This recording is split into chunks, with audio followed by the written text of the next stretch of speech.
Hello Traveler, and welcome back to part 2 of the Invokation Akademy Review Session for version 4.6.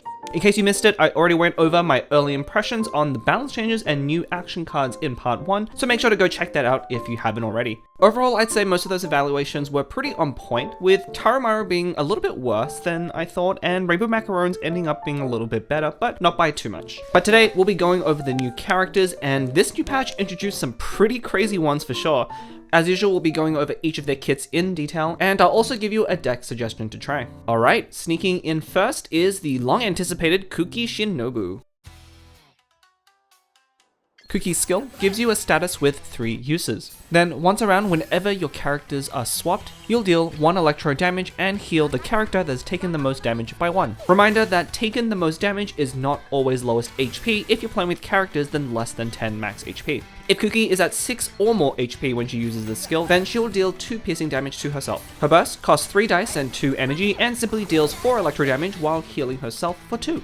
Her talent uses her burst, and while equipped, gives Kuki a revive to 1 HP once per round. Additionally, while at 5 HP or less, Kuki will deal 1 additional damage. And yes, you heard that correctly, her talent can be triggered once per round, meaning with her talent equipped, she has infinite revives. Of course, like other revived characters, you are still vulnerable to any attacks that have multiple hits like Shinshu or Yilan Burst, but for decks that deal damage in big chunks, this can be really annoying to beat. The damage bonus part is a little harder to use as her skill doesn't do anything on hit, so it doesn't actually benefit from this bonus. So to actually make use of this, you'll have to mostly use normal attacks, which isn't ideal. In general, the talent is super fun to use, but I don't think it's particularly strong overall, and you could skip it. Where it could shine though is playing a slower deck, and can be particularly nasty when paired with equipment like Tenacity and Aquila. Most of Kuki's utility is in her skill, and while it sounds like a huge downside to take 2 damage right off the bat, keep in mind that the rest of her skill has 9 total value, with 1 damage, 1 application, and 1 healing on each hit, times 3. So the 2 damage really keeps it fair, which means anytime you can avoid this is crazy. Plus, you'll often just heal it back from her own skill anyway off the first 1 or 2 swaps, and you can use the self-damage actually to your advantage. For example, Veteran's Visage is extremely good on Kuki as she immediately gets the dice back due to that self-damage, and then if you swap off is almost guaranteed to draw you a card by healing her off field. And any future swaps are likely to heal her as well, generating even more dice. Because of this, Kuki does tend to work better in more mid-range or stall strategies looking to play Veteran's Visage. And as we saw with Kirara, having an on-swap application to guarantee reactions with quick swap actually ends up being really powerful, so you can also choose to play her in aggressive decks as well. Overall, Kuki looks super flexible, and there's a lot of different builds that she can work in. One deck that I've been having fun with is in Double Anemo with Jean and Lynette. Here, Kuki takes the place of Dea, and can often allow you to get a better guarantee on your swell by combining with a quick swap or a Nemo resonance, though she is a little less good at defending your active character like Dea is. The overall game plan is pretty similar. You're looking to control the opponent with Jean while dealing swell damage, and then either using Jean's burst to heal or finish on Lynette depending on what cards you draw. One cool thing about this setup over Dea is that you have 3 sword users, so Kuki can wear an equipment if needed, and if you want, this is a great deck to try her talent for some extra fun. Another more fun deck I can suggest is Kuki, Kaya, Kazuha. This one might not be all that strong, but it's really fun as your primary plan is to set up Kuki and Kaya's burst, and then just swap around dealing damage very quickly. Kazuha also lets you swell elements to trigger even more reactions, while also doing some tricky things to set up more on-swap hits with his skill. Next up, Faruzan finally escapes the ruins and joins us in TCG. Her skill does 3 Nemo damage, and when used gains a status that allows her next charged attack to cost 1 less unaligned dice and be converted to a Nemo. Additionally, this attack places a debuff on the opponent and forces that character back on the field at the end of the round. Note that only 1 character can have this debuff at any one time, so applying a new one will remove the previous. Her burst costs 3 dice and 2 energy, and deals 1 Anemo damage, and leaves behind a 3-use summon that deals 1 Anemo damage. Additionally, while active, any Anemo damage dealt to the opponents is increased by 1, which does include the summon, so it actually is doing 2 damage per hit, rather than the 1 as written. This effect, of course, is very similar to Shenhe's burst. Her talent uses her burst, and while equipped, gives you 1 Anemo die at the start of the round, and also when the summon enters play, so the talent triggers right when you use it, making her burst here effectively cost 2 by refunding you right away, which makes this pretty strong. Keep in mind, the dice generation is actually tied to the summon, so even if Faruzan goes down, as long as the summon was created with the talent equipped, it'll continue generating dice. Obviously, Faruzan's kit focuses a lot on her burst, and if you are bursting with her, then her talent becomes very good, so I'd pretty much recommend you always play it if you're going to try playing with Faruzan. With a 3 damage skill and a discounted normal attack, Faruzan can actually output quite a lot of damage, particularly when paired with a weapon like King Squire. She is almost certainly an aggressive character, and in most cases you do want to rush for her burst to get it down in round 2 and start getting extra damage. Of course, as it buffs Anemo damage specifically, you will want to pair her with another Anemo character. Dvalin, Wanderer, Lynette are all decent options depending on what type of deck you want to play. For the third character, you preferably want a summon character that can apply an element so you can get going with swells. Even better is if you can find another character that can make use of both, so you can double up on King Squire value.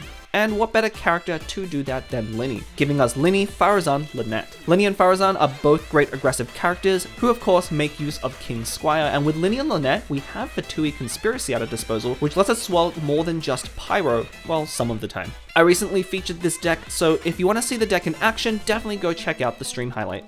Next up is a card that probably needs no introduction, terrorizing the co-op queues, the Emperor of King and Iron, the one and only Crab.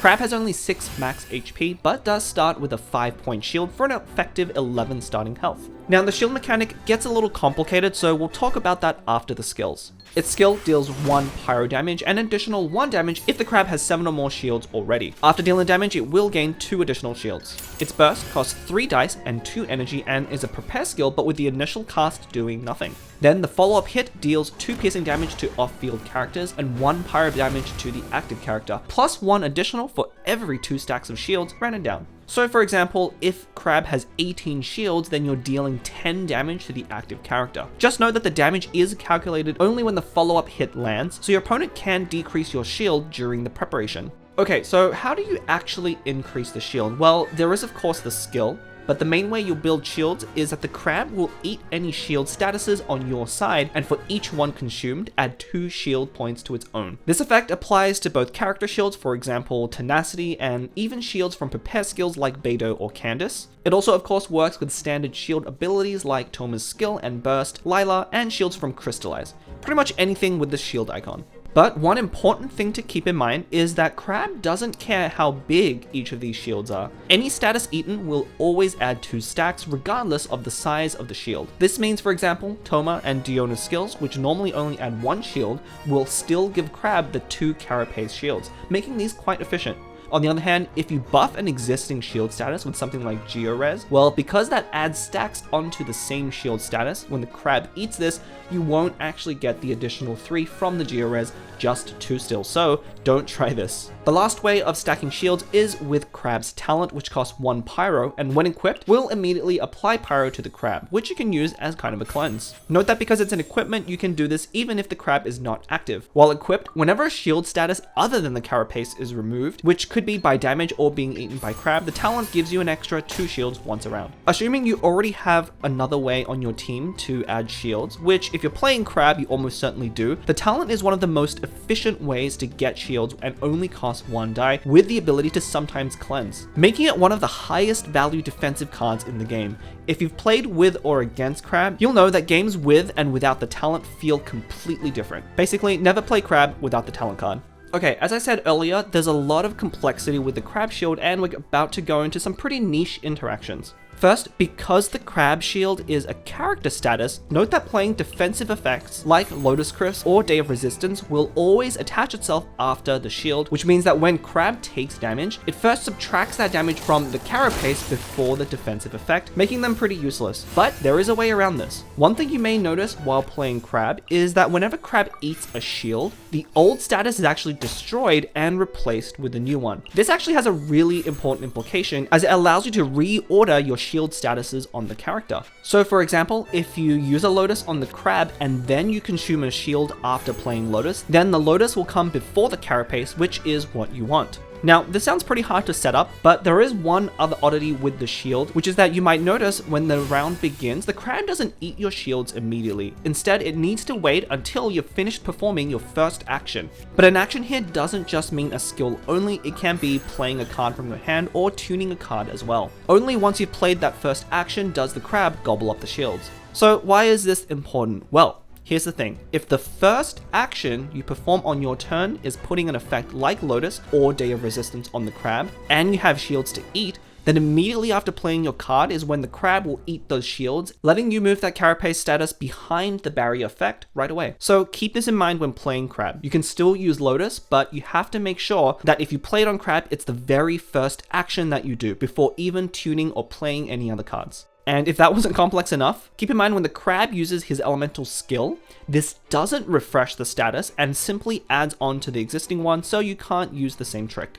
By now, a lot of you have probably seen a crab in play either on your side or your opponent's with 20 or even 30 shields sometimes. The main way you achieve this is simply by having the talent, along with some combination of tenacity and General's Ancient Helm equipped on all your characters. With this setup, you're gaining a whopping 8 shields every turn on the crab for free, on top of any other shields that your characters may also be generating. Because of this, crab obviously does best in slower stall strategies, as it benefits greatly from extending the game as long as possible. With the passive, you always get full value from all of your shield artifacts every turn, and then you can use that value to outlast pretty much any other character at the end of the game and finish them with a big burst. While it is most efficient to stack shields with skills using characters that produce 1-point shields, like Toma or Diona, or temporary shields like Beidou or Candace, it's certainly not a requirement and it works fine with other 2 shield generating characters. With only 6 max HP though, there are 2 big vulnerabilities for Crab. One is piercing damage like Ganyu or Kaching Burst, and Electro Charge and Superconduct reactions. The other is from Claymore characters like Eula that can equip Wolf's Gravestone, as with 6 max HP, the damage bonus is always active, allowing you to chunk through that shield really quick. Other than that, while it may seem really unfair that the crab does get to stack so many shields, keep in mind that these shields are stolen from other characters. So one way to combat crab is simply to play an aggressive deck that applies a lot of pressure to those other characters, taking them out as early as possible and forcing them to solo on crab. And while the burst does a huge chunk of damage, because it's a prepare skill, it's pretty easy to simply wait for Crab to use it, then swap off and tank the damage and cause a lot of overkill damage. Crab certainly looks to be the character that will change the meta the most, as it has huge implications for stall-based strategies. If you want to give Crab a try, I definitely would pair it with Lila, as not only does she add shields, but with her skill sticking around even after she goes down, this allows Crab to continue getting reaction damage, even if it's the last one left. The third character here is actually pretty flexible and mostly up to you, but if you really want to go crazy with stacking shields, I'd recommend Candace. Every time she uses her prepare skill, the 2 shields immediately go to Crab, allowing you to get full value every time. Additionally, with the ability to freeze, you can stall and prolong the game longer, giving you even more time to get more shields. And one final tip, if you're playing crab-based decks, while it's fun to stack Crab up with a huge quantity of shields, honestly, having all those shields make Crab a great damage sponge, and it's often correct to try and tank damage on it to protect your other characters so that the game goes longer and it can stack even more shields. Don't fall into the trap of never wanting to go into Crab just because you want to build up to the biggest shield number possible. And for those trying to fight against Crab decks, I highly recommend the Mona Eula Wanderer deck. Not only does Wanderer let you hit Crab off field, chipping away at the shields, but again, Eula with Wolf's Gravestone and Freeze is a deadly combo for Crab as well. And last up, we have the Abyss Herald. Like Lecter, he has a max HP of 6, but does have a revive once a game for 4 HP, giving an effective health of 10. Once revived, he will get a buff that increases his Hydro damage by 1. His skill is a prepare skill, doing 2 Hydro damage on the first hit and 1 Hydro on the second. Of course, after he revives, the Hydro damage buff will apply to each hit separately, allowing him to do 3 and 2 damage for a total of 5. His burst costs 3 dice and 2 energy and does 3 Hydro damage, but importantly applies a debuff to the opposing side that causes their next 2 elemental skill or elemental burst to cost 1 additional die of that element. Remember, this doesn't affect their normal attacks. So in some sense, while the burst looks a little bit weak damage-wise, it taxes your opponent's 2 dice, effectively costing you just 1 dice relative to your opponent. His talent costs 1 Hydro, and similar to Crab, is an equipment that can be played even while off-field. While equipped, whenever the Abyss Herald revives or gets taken down, he will attach that same debuff from his burst to the opposing side. And if Herald had already revived when you equip it, then the status is applied immediately. This can even happen when he is off-field. Since the talent can debuff the opponent twice, once with the revive and then once again if Herald goes down, you can effectively get 4 dice value out of this card, which is incredible for just 1 cost. And if Herald has already revived and has an existing talent equipped, you can re-equip a second copy of the talent to immediately apply the curse again if needed. It's surprisingly annoying, and I definitely recommend playing the talent if you are using the Herald because it's simply very high value. But while the Herald skill and burst are both strong, once again we have a character that kind of suffers from having a prepare skill. Ideally, the play pattern with Herald is you want to use his skill twice and then go into his burst, but actually getting to the burst without Herald being taken out can be pretty difficult. Not only that, you're really incentivized to try and trigger his revive early on so you can get that damage buff for his skill, but then it can be really hard to keep him alive afterwards. If you can do that though, he is very strong and his talent can go quite a long way to helping protect Herald by taxing your opponent's skills. You can also try playing him with Cryo for freeze to help you survive longer, similar to how Nuvalet is played. Overall though, Herald plays best in aggressive strategies, using the curse to trip up your opponent and force them to make suboptimal plays while you deal a lot of damage. One deck that's pretty good at using him aggressively is Sarah Herald Eula. Sarah's damage buff from her skill can actually apply to both hits of Herald's prepare skill, making it very easy to use up both instances of the damage bonus. Herald then is particularly good at applying Hydro with the 2 separate hits from the skill, which makes Eula great as usual for cleaning up with freeze. And in some cases you can even use Sarah and Eula to open and have Herald as your anchor instead. And that is it for the new characters. Combined with the balance changes, toning down existing strategies using Yayoi and Jet, these new characters are adding quite an interesting mix into the metagame. Already, we've started to see a lot of cool decks that are very different from the decks from the previous meta, which is great to see. Hopefully, going over each of these characters has given you some inspiration to try these characters in decks of your own, so good luck with that and happy cooking. If you are a newer player, be sure to attend the TCG 101 series to level up your Genius Invocation game. If there's anything you'd like to see in an upcoming video, drop a comment and I'll see how I can help. Be sure to enroll in our courses by subscribing so you can be notified when a new lesson is available. Until then, class dismissed!